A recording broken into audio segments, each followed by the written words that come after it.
Jā, labdien! Dzird mani? Jā, viss Jā, kārtībā. Es vienkārši šodien ar cita datoru no mājām pieslēdzos, tāpēc es vienmēr tā pārliecinos. Liels paldies, kā jau mani pieteica, es esmu psihiatre bērnu slimnīcā. Paralēli arī strādāju nedaudz ar studentiem Latvijas universitātē, esmu docente medicīnas fakultātē. Un šodien man ir tas uzdevums stāstīt par neverbālo komunikāciju ar bērniem. Varbūt nedaudz kaut kas pārklāsies jau ar iepriekš teikto, bet es ceru, kad būs noderīgi. Tā. Šo.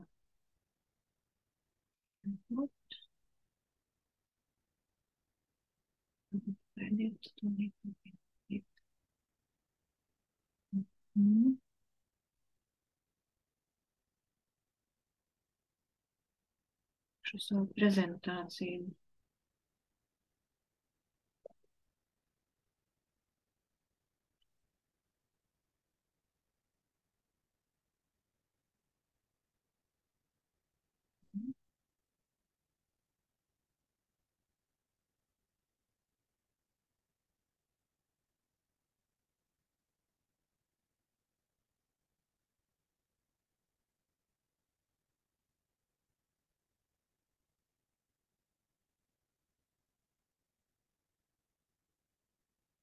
Kaut kā man te tagad neiet, es tagad skatos, kāpēc viņš man negrib rādīt.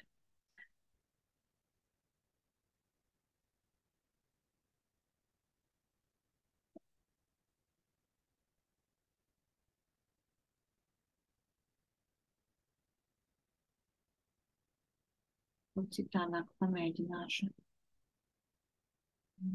Dakter, prezentāciju mēs jau redzējām, nebija Jūs tik tas redzējāt, vienkārši es iedalīju. slaida vēl, tā slaida versija.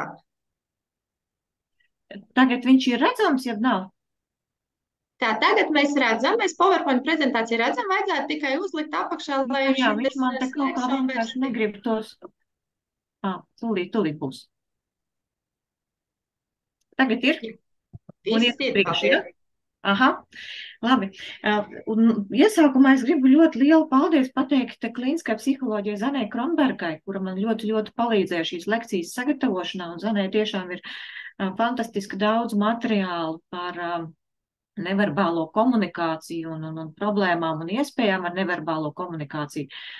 Un Zana lika jums visiem arī nodot sirsnīgus sveicienus un teikt, ka viņa arī ir gatava sadarboties, ja kādreiz ir vajadzīga pēc tādas lielākas lekcijas no viņas puses, viņa pavisam noteikti gribētu arī piedalīties, bet šodien viņa arī ir citā konferencē un tāpēc padalījās ar mani ar saviem materiāliem. Par to, ko es šodien gribu runāt, es varbūt nerunāšu par konkrētām neverbālās komunikācijas metodēm, bet par tādiem vispārējiem principiem. Te droši vien neko jaunu es jums nerātu ar Maslovu piramīdu, kas visiem ir sen zināma. Par fizioloģiskām vajadzībām un to, ka bez to nodrošināšanas nekas tālāk nevar sanākt. Mums tā kā visiem būtu skaidrs. Bet es šodien gribētu tieši vairāk parunāt par to otro pakāpīti, kas ir drošība, aizsardzība un stabilitāte. Jo arī tas ir ļoti svarīgs moments, ejot uz neverbālo komunikāciju, ja mēs un arī mūsu bērni nejutīsies droši, nebūs tādā zināmā, prognozējamā vidē, tad arī tālāk kaut kādu komunikācijas apmācību ar viņiem izvērst būs ļoti grūti. Tā kā drošības sajūta ir tas pamats, kas ir. Par drošības sajūtu. Tātad neviens nevar justies laimīgs, un mums ir ļoti grūti kaut kā iet uz priekšu savā attīstībā, ja mēs nejūtamies droši. Ja? Un tas attiecās gan uz bērniem, gan uz pieaugušiem, gan cilvēkiem, kuriem ir kādas psihiskās attīstības grūtības, gan arī uz tiem, kuriem to nav. Un kas rada drošības sajūtu? Droši vien pamatā tādi divi momenti. Es zinu, kas ar mani šobrīd notiek, un es varu paredzēt, kas notiks tālāk. Nu, tāpat kā arī mums, ja kuram savā dzīvē ir svarīgi zināt, nu, kas mūs sagaida pēc stundas, kas būs vakarā, kas būs rītā, kas būs pēc nedēļas. Ja mēs neko nevaram paredzēt, neko nevaram plānot, tad tas rada ļoti lielu nedrošības sajūtu. Ja kaut kas nepārtraukti mainās, tad ir grūti nu, mazināt to savu trauksmu, un līdz ar to trauksmu sajūtu mums traucē arī tādai dzīves kvalitātei un tālākai attīstībai. Un prognozējamība un drošības sajūta ir pamats bērna intelektuālajai un emocionālajai attīstībai, ja nebūs drošas vides, nebūs nu, tādas pastāvīgas vides, ka es varu prognozēt pat arī maziņš bērniņš, ja katru dienu kaut kas nepārtraukti mainās, kaut kas notiek haotiski, man nesaprotami, ja, tad tas rada spēcīgu trauksmi un traucē Лекция поставить. augt un Не-не-не, такая, ну, пока никого нет, так мы, знаешь, и Es atvainojos, lūdzu, izslēdzām visi mikrofonus. Pārliecinamies, ka tātad mikrofoniņš ir nosvītrots. Paldies! jā. Tālāk, tātad bērniņš, kurš var izveidot acu kontaktu ar pieaugušo, viegli spēj uztvert, par ko pieaugušais runā, prognozēt tās tālākās darbības, ja? Nu, uz kuru pusi aizgāja mamma, kur aizgāja tētis, kādas ir tās cēloņa sakarības, kas tālāk notiks, ka mamma nekad nepazūd, ka viņi ir tepat blakus istabā, ka bumbiņa aizripoja zem gultas, suns aizskrēja uz virtuvi. Tātad bērns, kuram, nu, teiksim, nav tāda attīstības traucējumu, viņš diezgan viegli, diezgan ātri iemācās sekot līdzi un izveidot cēloņu sakarības, lai es varētu prognozēt, kas ar mani tālāk notiks. Grūtāk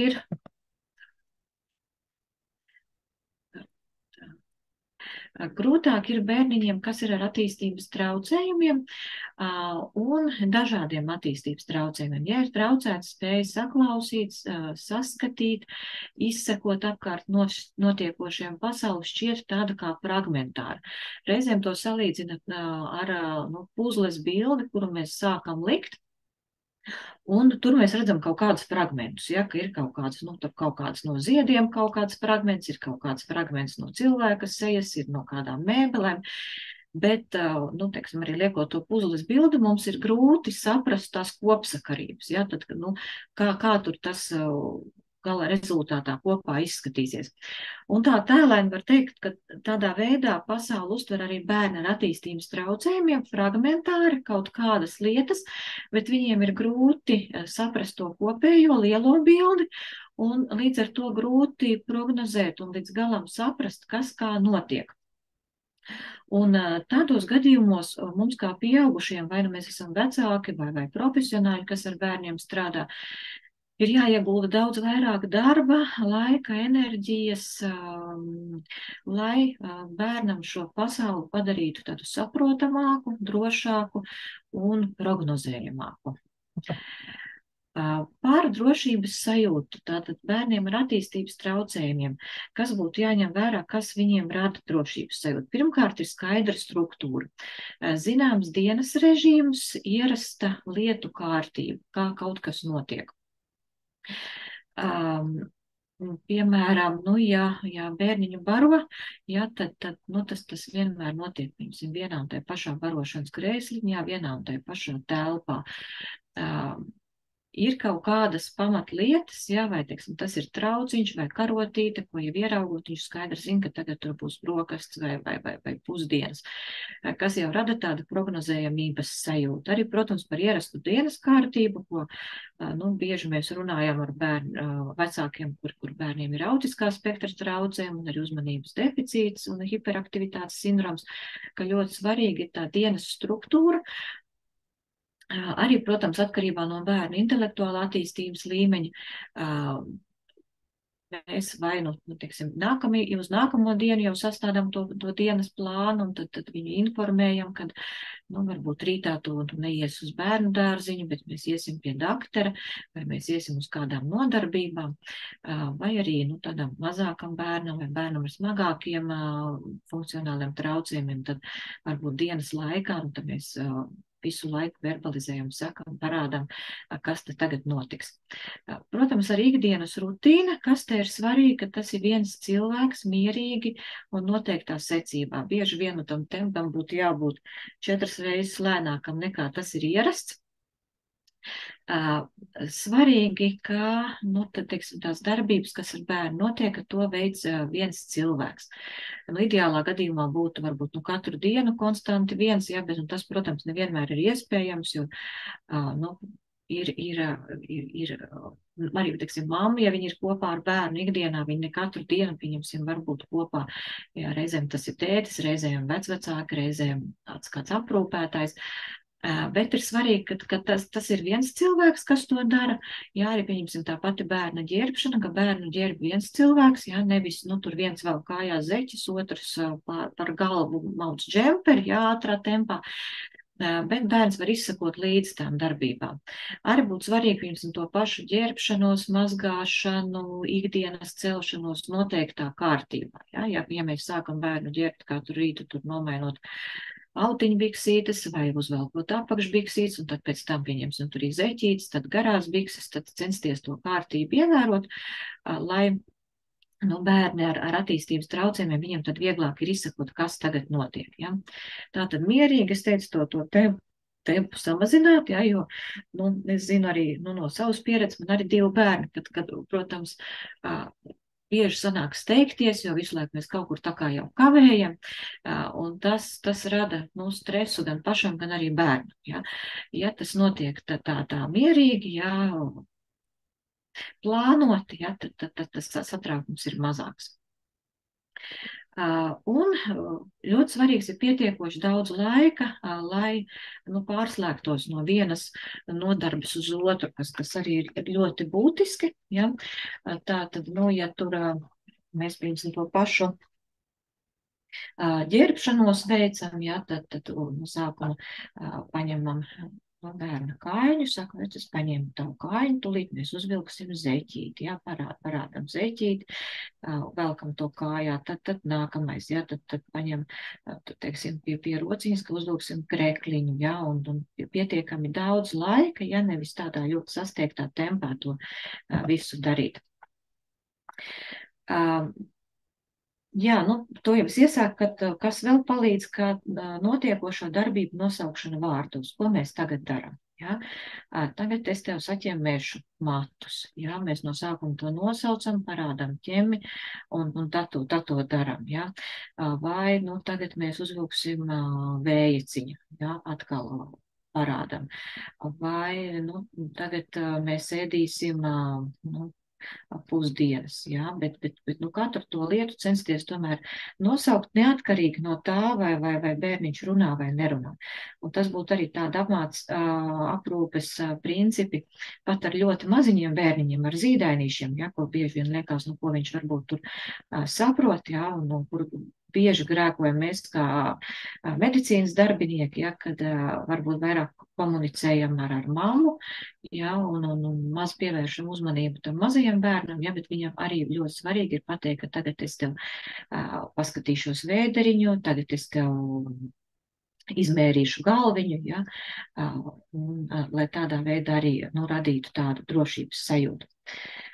Svarīgi arī nosaukt tos priekšmetus, kas bērnam pieskarsies īpaši, protams, tas attiecās uz tādām vidēm, kas bērnam nav ierasts, ja tās ir slimnīcas, poliklīnikas, tur ir kaut kāda veida izmeklējumi.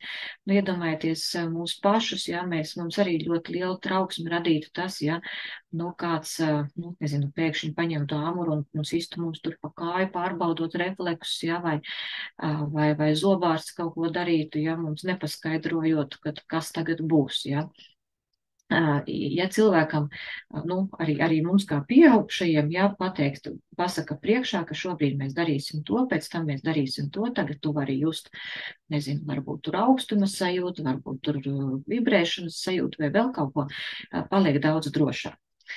Tātad arī tas, ko es daru, es nosaucu vārdā, apkārtējo tādu skaņu notikumu paskaidrošana, kas tas tāds ir, īpaši, ja tas ir kaut kas tāds, varbūt biedējoši, satraucoši, pie durvīm zvana, mēs sakam, tur zvana pie durvīm, tētis atnāca mājās no darba, vai suns sāk kaut kur iet, kaimiņiem suns reid dzīvoklī, Tad katra tāda lieta, kas bērnu varētu arī satraukt, tad mēs paskaidrojam, kas tas tāds ir. Svarīgi, pieņemsim, ja gatavojamies mēs uz kaut kādu darbību, bērnam paturēt rokā priekšmetu, kas saistās ar gaidāmo notikumu. To gan droši vien tikai paši tuvākie var izstrādāt, tad kas ir tas, kas saistītos ar kaut kādiem gaidāmiem procesiem. Piemēram, kaut kāda ēdienreize, iedodam bērnam, viņa vai tur karotīti rokās paturēt, vai bļodiņu, no kuras viņš parasti ēd. Tādas abstraktas lietas bērniem būtu grūti, piemēram, ja iet uz reiterterapiju ar zirgiem, ja iedos rokā bērnam paturēt rotaļu zirdziņu, viņš nevienmēr sapratīs, ka tas rotaļu zirdziņš, tas nozīmē to, ka mēs tagad iesim jārt ar zirgu. Varbūt labāk dot kaut kādu priekšmetu lietu, kas tieši asociējas, ko mēs velkam, pieņemsim, mugurā, tur kaut kāds bikses tieši uz tām nodarbībām ar zirgu, kas bērnam daudz vairāk asociēsies ar šo terapijas procesu. Un dot laiku pirms katras darbības, tad tas ir svarīgi, un es zinu, ka tas ir klupšanas akmens ļoti daudziem, jo visu laiku ir tāda kā steiga un kavēšana, un gribās ātrāk kaut ko paspēt, bet bērniem ar attīstības traucējumiem tas laiks ir ļoti nozīmīgs. Kā jau es tur stāstīju dažus tos slaidus atpakaļ par to puzli, kur tur to kopsakarību nevar redzēt, tad bērniem ar attīstības traucējumiem laiks ir ļoti būtisks, lai viņš kaut kā pakāpeniski savā galvā tomēr šo te puzli varētu salikt. Tātad reāli priekšmetu izmantošana, lai noskaidrētu, sagaidot tos notikumus, kas varētu būt, censties izvairīties no kaut kādiem tādiem abstraktiem priekšmetiem.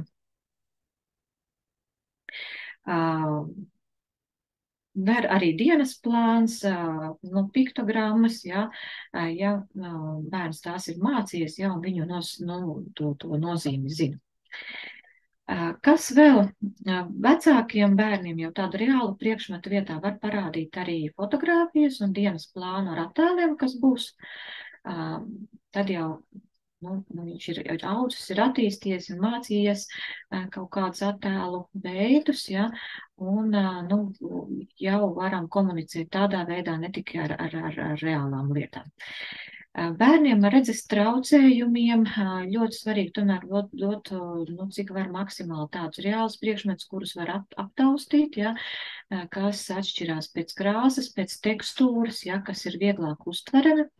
Vēl kas ir svarīgi, ka vairedzīgiem bērniem ļoti pārdomāt krāsu, kontrastus, apgaismojumu, ko viņš labāk uztvers. Piemēram, teiksim tāds, kas spilgti dzeltens priekšautiņš labāk būs redzams nekā kaut kas pelēcīgs, kas saplūst ar apkārtni. Un, teiksim, ieraugot tādu spilgti dzeltenu priekšautiņu, bērns saprot, tātad tuvojās ēdienreize, mamma man viņu liks ap kaklu un mēs ēdīsim, Vai arī padomāt par tiem kontrastus, kura fona kaut ko parādīt, Ja mēs rādam to pašu karotīti, tātad karotīte ir jābūt diezgan, teiksim, tādai kontrastu krāsā ar to ar fonu, tad domāt, ko mēs bērnam liekam aizmugurē kā fonu, varbūt, lai tur nav raibas tapetes, vai kaut kādas tādas, bālas krāsas, bet ir kaut kāds kontrasts, zeltaina karotīte un tumšs mazais vins. Tad vēl par tādām lietām, kas bieži mūs satrauc, jā, un komunikācijā ar neverbāliem bērniem, ko mēs varbūt nevienmēr varam saprast. Tas viens ir par stereotipijām, un stereotipijām var būt, tās 4 galvenās lomas, jā, kāpēc tas ir, jā, viens tā ir prieka izpausme, jā, bērns kaut ko gaida, kaut kas tiešām priecīgs ir noticis, jā, tur, piemēram, es nezinu, ir kāda dāvana vai kaut kas garšīgs tūlīt tiks dots, ja. Tad ir kaut kāds tāds priecīgs brīdis, ja. Otrs tā varbūt arī baiļu, satraukuma, nepatikas izpausme, piemēram, jauna vieta, ja, kaut kādi jauni nesaprotami cilvēki, medicīnas iestāde, ja, kur bērns ir nobijies, nevar saprast, kas tagad būs vai nebūs tur kaut kādas sāpīgas manipulācijas, ja, tad arī varbūt šīs stereotipijas pastiprinātas. Varbūt variants, lai sevi nomierinātu, ja, un varbūt arī, lai iegūtu sev vajadzīgo patīkamo sensoru stimulāciju, ja, tad šūpošanās, griešanās ap savu asi, kas ir patīkama. Vēl kas bieži uztrauc vecākus un arī mūs varbūt kā medicīnas darbiniekus, vai bērns nejūt sāpes, kā to saprast komunikācijā vai vērojot bērnus, kuri nevar izteikties. Tad mēs pievēršam uzmanību pārsvarā fizioloģiskām izmaiņām, ja bērns, pieņemsim, ir bāls, viņam ir augsti sviedri, ir izmaiņas elpošanā, paaugstināta temperatūra, ja, tad tas būtu vairāk rādītājs, kad ir kaut kādas arī tādas somatiskas ciešanas, ja, kaut kas sāp, ir slikti, ja, ir slikta duša, ir temperatūra, ja. Tās ir tās pazīmes netieši, kas varētu liecināt par somatisku saslimšanu. Vēl par rotaļlietām neliela tāda sadaļa par attīstošām rotaļlietām. Tagad viņi ir ļoti daudz, ļoti liela izvēle. Bet kas ir svarīgi, ka bērns iegūst kaut kādas prasmes, jaunas kompetences, ja kaut ko var atkārtot regulāri un paredzami un ar to darbību kaut ko ietekmēt. Ļoti, teiksim, tādas labas, attīstošas rotaļlietas ir tās saucamās cēloņu saku rotaļlietas, bet ar vienu piebildi, ka viņas ir paredzamas, rada konkrētas prasmes un pārliecību par sevi. Piemēram, gotiņa, kurai uzspiežot uz ķepiņas, viņa katru reizi teiks mū. Vai bumbiņa, kuru palaižot pa grīdu, paripinot, jā, viņai tur iekšā, pieņemsim, zvaniņš zvanīs. Vai, es nezinu, tur kāda muzikāla mantiņa, kur vienmēr es zinu, kur nospiedīšu zaļo pogu un būs tā dziesmiņa, kas man patīk. Ja? Bet tas ir konkrēti tādas cēloņu seku rotaļlietas, ka es vienmēr zinu konstanti, ko es no tās rotaļlietas iegūšu. Ja? Nav labas tādas nekonsekventas un nekontrolējamas rotaļlietas, kur nav bērnam iespējams izsekot, ko viņa darīs, ja?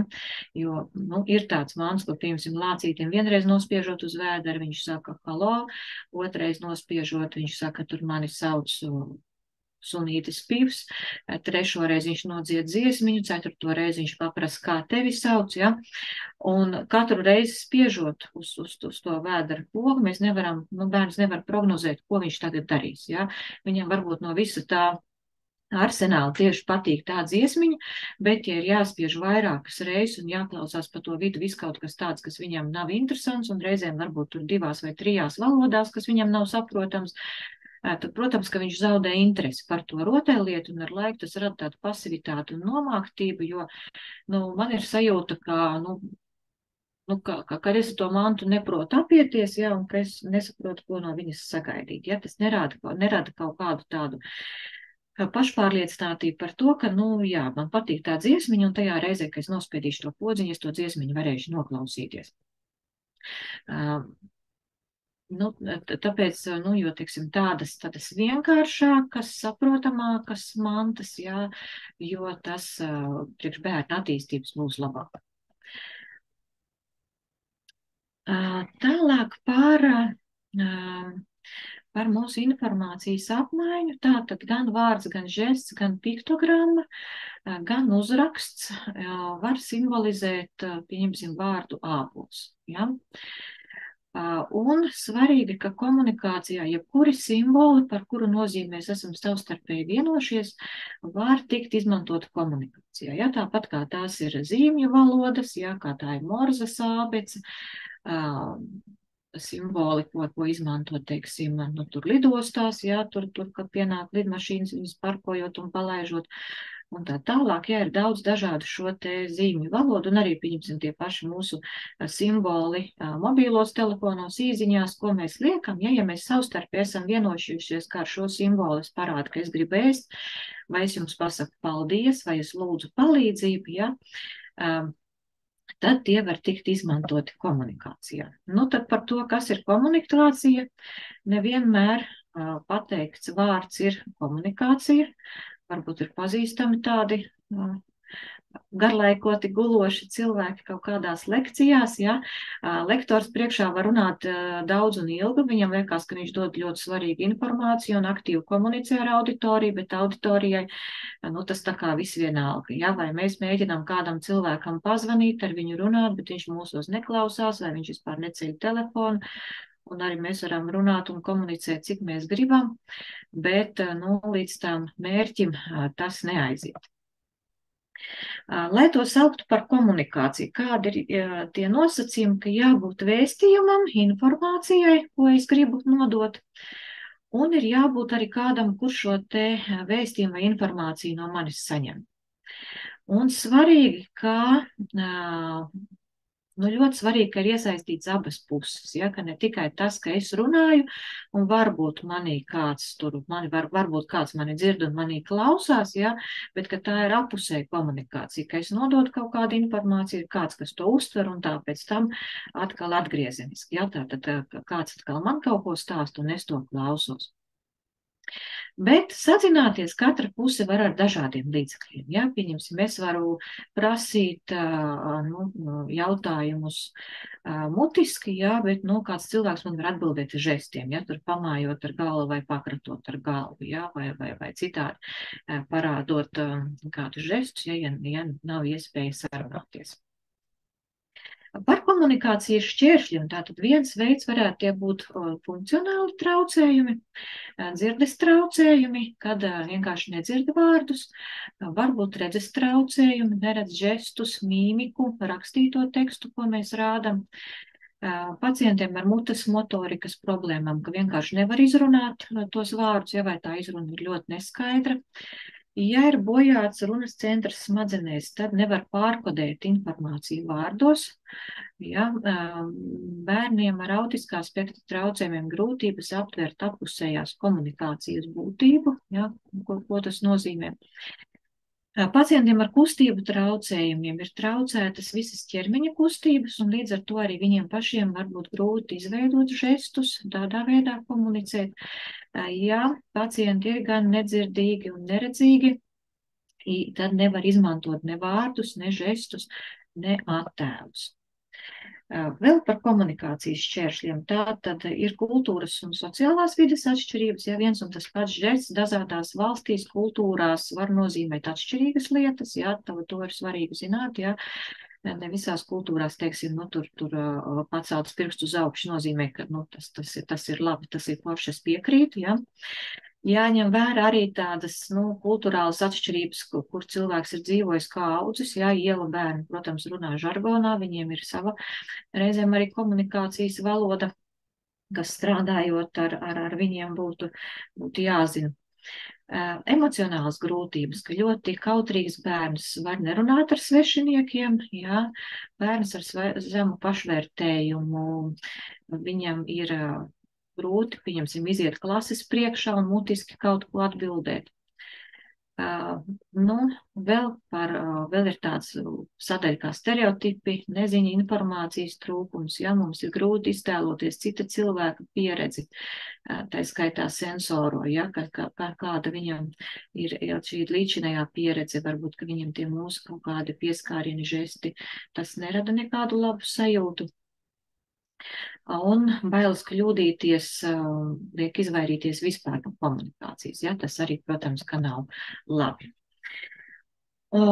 Par to, ka jebkāda ierīce, attēls, vārds, simbols vai žests, kas kompensē ekspresīvās un receptīvās komunikācijas deficītus. Ja?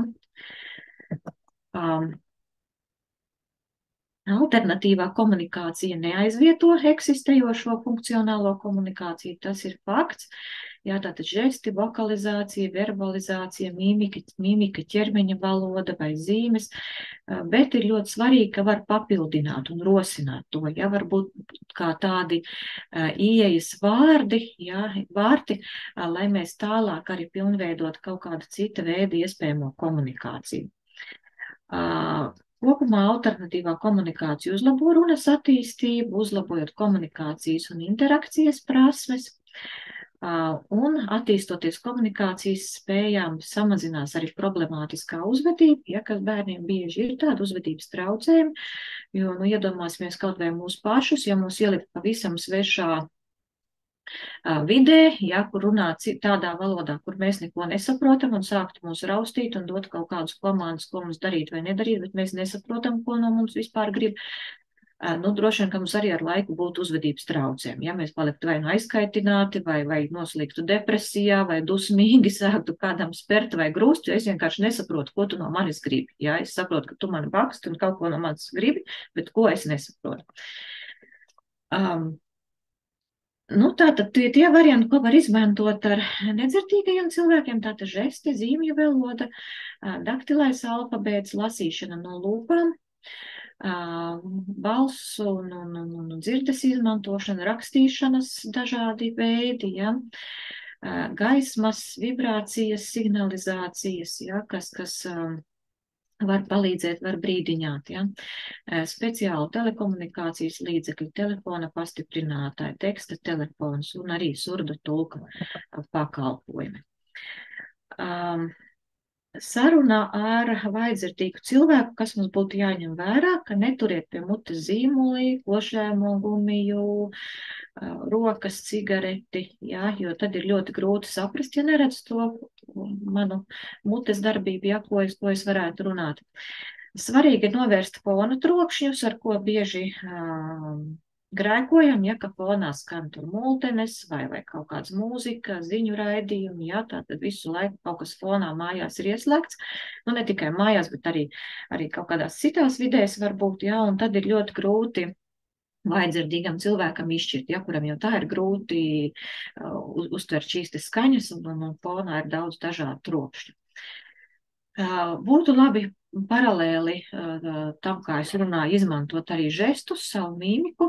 Ja, gaismas avotam vajadzētu apgaismot manu seju, ja es stāvēšu kaut kur auditorijas malā, ēnā, ja, pati ar savu seju un ķermeni, ja, tad būs ļoti grūti arī saprast, ko es runāju. Un tad iespēja robežās izmantot attēlus, schēmas, vizuālu informāciju, kas var palīdzēt.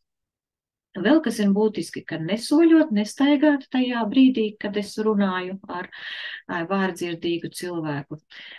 Nepagriezties ar muguru pret viņu, ja tajā brīdī, kad varbūt kaut ko tur rādu uz kaut kādiem uzskats materiāliem, zīmēju uz tāpeles. Ļaut izvēlēties, kur sēdēt, kur ērtāk, lai varētu vairāk uzklausīt, dzirdēt informāciju. Svarīga diskusijā runāt pa vienam, nevis vairākiem cilvēkiem barā, jo tad atkal ir grūti saprast, kurš tagad šobrīd runā, uz kuru man vairāk vērsties. Nerunāt ar ļoti pārspīlētām tādām mutes kustībām, ja, kas arī nav dabiskas un līdz ar to ir grūti atpazīstamas.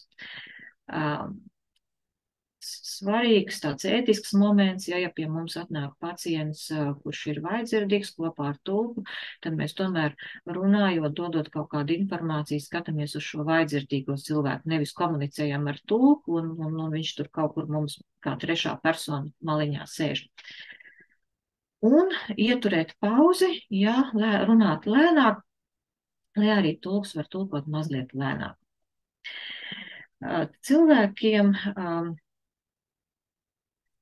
nu tātad ar redzes traucējumiem arī var traucēt fonā trokšņi, ja, jo pārsvarā viņi orientējās telpā pēc skaņas, ja, pēc soļiem dzirdēt, pieņemsim, nu, vai ka mamma nāk no virtuves, vai ka, nu, kāds mazgājās vannas istabā, ja fonā visu laiku atkal būs kaut kāda mūzika, multenes, raidījumi, kāds runās, atkal būs grūtāk izšķirt šos soļus, skaņas, no kuras telpas, kurā telpā, teiksim, mans tuvinieks tēt atrodas un kas notiek. Arī uzrunājot vērsties pie paša cilvēka, nevis pie pavadoņa, pievērst uzmanību, uzrunājot vārdā, viegli var pieskarties, jā, lai zinātu, ka, nu, teiksim, ja, kā saka, tagad es tev, Laura, pajautāšu to, tad viegli kaut kāds pieskāriens vai pie pleca vai pie rokas, pabrīdinām, pasakām, kad ejam ārā no telpas, jā, vai ka nākam iekšā, brīdināt par kaut kādu rakstisku informāciju, kas var būt, pastāstīt par to, kas notiek apkārt, ja, ka tagad, nu, tur viens cilvēks kaut kur izgāja, ienāca, ja, lai ir mazāk tas satraukums, ja.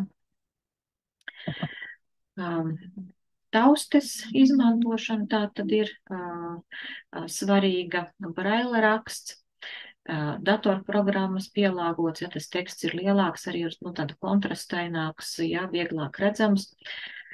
Datorprogrammas un telefona programmas, kas pārvērš tekstu runā ar balss sintezātoru palīdzību, runājošu pulkstenis, asinsspiediena mērītājs, galda spēles, tas, ko var atšķirt pēc taustes, jā, tie paši, nu, kā uz medikamentu kārbiņām, jā, ir šīs te raksts, jā, lai cilvēks var saprast, nu, kas notiek, jā, arī sporta spēlēs, kaut kādās aktivitātēs ir skanošas bumbas, jā, kas arī palīdz orientēties, no kuras puses, kas tagad nāk.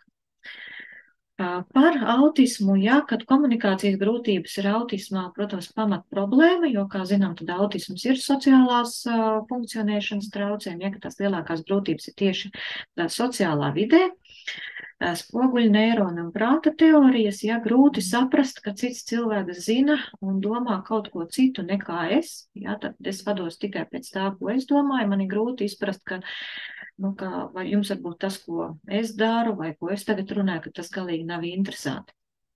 Grūti vispār saprast to komunikācijas ideju kā tādu, grūti imitēt žestus, kustības, jā, tas traucēta valodas sapratne, valodas attīstība, grūti pielāgoties izmaiņām, arī dažādas sensorās uzvedības īpatnības. Un parasti ir laba redzes uztvere, vizuālā atmiņa, arī par dažādām tādām sīkām niansēm, detaļām. Un tad pašā noslēgumā, ko es gribu parādīt, ka neviens cilvēks nepiedzimst ar gatavām zināšanām par kaut kādu noteiktu saziņu sistēmu. Ja? Tas ir tas, ko mēs dzīves laikā apgūstam. Mācamies dzīves laikā gan vārdus, gan dažādas valodas, gan žestus, gan zīmes, gan rakstību. Tātad tas ir tas, ar ko mēs neesam neviens piedzimuši, ja mēs to dzīves laikā apgūstam. Un tas salīdzinājums, ka tas ir tāpat kā pieņemsim ar franču valodas grāmatu, tas, ka mēs viņu esam nopirkuši un nolikuši sev blakus uz nakts galdiņa, vēl automātiski nenozīmē, kad es sākšu pēc kaut kāda brītiņa runāt franciski, ja, tas tomēr ir jāmācās. Un, nu, arī gan piktogrammas, gan arī citas neverbālās komunikācijas metodas vienkārši nolikt priekšā bērnam un iedomāties, ka viņš bez mūsu palīdzības kaut kā tādā brīnumainā kārtā sapratīs un sāks tās lietot, tas, protams, ir nepareizi. Tas ir liels darbs un uzcītīgs darbs, lai, nu, mēs izveidotu tādu kopīgu komunikācijas veidu ar saviem pacientiem un bērniem. Paldies!